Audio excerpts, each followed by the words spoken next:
ఫిబ్రవరి 1, గురువారం Andhra cricket association సొంత మైదానంలో టెస్ట్ మ్యాచ్ ఆడిన ఆంధ్ర తరపున రెండవ క్రికెటర్ అయినందుకు భరత్ను సత్కరించింది.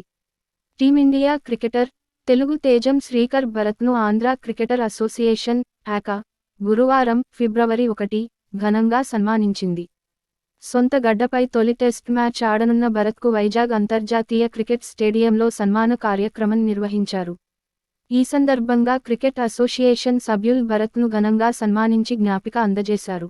ఇదే స్టేడియంలో బాల్ బాయ్గా ఉన్న శ్రీకర్ భరత్ ఇప్పుడు అంతర్జాతీయ క్రికెటర్ అయ్యాడు. ఇది అతని విజయానికి దక్కిన గౌరవమని క్రికెట్ అసోసియేషన్ ప్రశంసించింది. శ్రీకర్ భరత్ క్రికెట్ ప్రయాణం వైజాగ్లోని వైఎస్ రాజశేఖరరెడ్డి ఏసీఏ, వీడీసీఏ స్టేడియంలోనే ప్రారంభమైంది.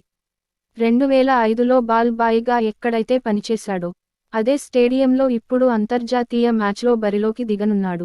తద్వారా సొంత గడ్డపై టెస్టులో ఆడనున్న రెండో ఆంధ్ర ఆటగాడిగా భరత్ అరుదైన ఘనత అందుకున్నాడు. ఈ జాబితాలో భరత్ కంటే ముందు ఆంధ్ర దిగ్గజ ప్లేయర్ సీకే నాయుడు ఉన్నారు. ఎంఎస్కే ప్రసాద్, హనుమ విహారి భారత్ తరపున టెస్టుల్లో ఆడినప్పటికీ సొంత గడ్డపై ఆడే ఛాన్స్ మాత్రం రాలేదు. స్టీల్ సిటీ విశాఖ యువకుడు శ్రీకర్ భరత్ తెలుగు జాతికి, ఆంధ్రప్రదేశ్కే గర్వకారణంగా నిలిచాడు. భారత టెస్టు జట్టులో చోటు సంపాదించిన 4వ ఆంధ్ర క్రికెటర్గా రికార్డుల్లో చేరాడు. దేశంలో 30కి పై క్రికెట్ సంఘాలు భారత జట్టులో చోటు కోసం ఎదురుచూస్తే వందలాది మంది ప్రతిభావంతులైన యువ క్రికెటర్లున్నారు. అయితే 1 మంది సభ్యుల తుది జట్టులో చోటు దక్కేది కేవలం 11 మందికి మాత్రమే. అలాంటి అరుదైన ఘనతను ఆంధ్ర క్రికెటర్, 29 సంవత్సరాల శ్రీకర్ భరత్ దక్కించుకొన్నాడు.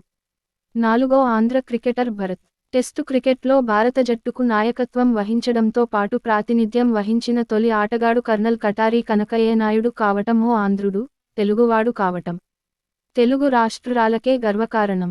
ఆ తర్వాత నుంచి 2 తెలుగు రాష్ట్రాలకు చెందిన మొత్తం 15 మంది, కర్నల్ కటారి కనకయ్య నాయుడు, ఎంఎల్ జయసింహ, మహ్మద్ అజారుద్దీన్, వివిఎస్ లక్ష్మణ్, ఎంవి నరసింహారావు, సయ్యద్ అబీద్ అలీ, శివలాల్ యాదవ్, అర్షద్ అయూబ్, వెంకటపతి రాజు, అంబటి రాయుడు, వేణుగోపాలరావు, మహ్మద్ సిరాజ్, ఎంఎస్కే ప్రసాద్, హనుమ విహారీ, శ్రీకర్ భరత్ వివిధ ఫార్మాట్లలో భారత జట్లకు ప్రాతినిధ్యం వహించారు. అయితే సాంప్రదాయ టెస్టు క్రికెట్లో మాత్రం ఆంధ్రకు చెందిన 4గురికి మాత్రమే భారత జట్టు తరపున ఆడే అరుదైన అవకాశం దక్కింది. సీకే నాయుడు, ఎంఎస్కే ప్రసాద్, హనుమ విహారీ తర్వాత కెఎస్ భరత్ 4వ ఆంధ్ర క్రికెటర్గా నిలిచాడు. భారత్ తరపున తెలుగు రెండో వికెట్ కీపర్. భారత టెస్టు జట్టుకు ఆడిన రెండో ఆంధ్ర, తెలుగు వికెట్ కీపర్ బ్యాటర్గా శ్రీకర్ భరత్ గుర్తింపు తెచ్చుకున్నాడు. తూర్పుగోదావరి జిల్లా రామచంద్రాపురంలో జన్మించి విశాఖలో స్థిరనివాసం ఏర్పరచుకొన్న భరత్ దేశవాళీ క్రికెట్తో పాటు ఐపీఎల్లోనూ సత్తా చాటుకొన్నా, భారత ఏ జట్టుకు పలుమార్లు ప్రాతినిధ్యం వహించిన భారత సీనియర్ జట్టులో చోటు కోసం గత కొద్ది సంవత్సరాలుగా ఎదురు చూస్తూ వచ్చాడు. భారత star wicket keeper batter Rishabh Pant అందుబాటులో లేకపోవడంతో ఆలస్యంగానైనా అదృష్టం వచ్చి భరత్ తలుపులు తట్టింది.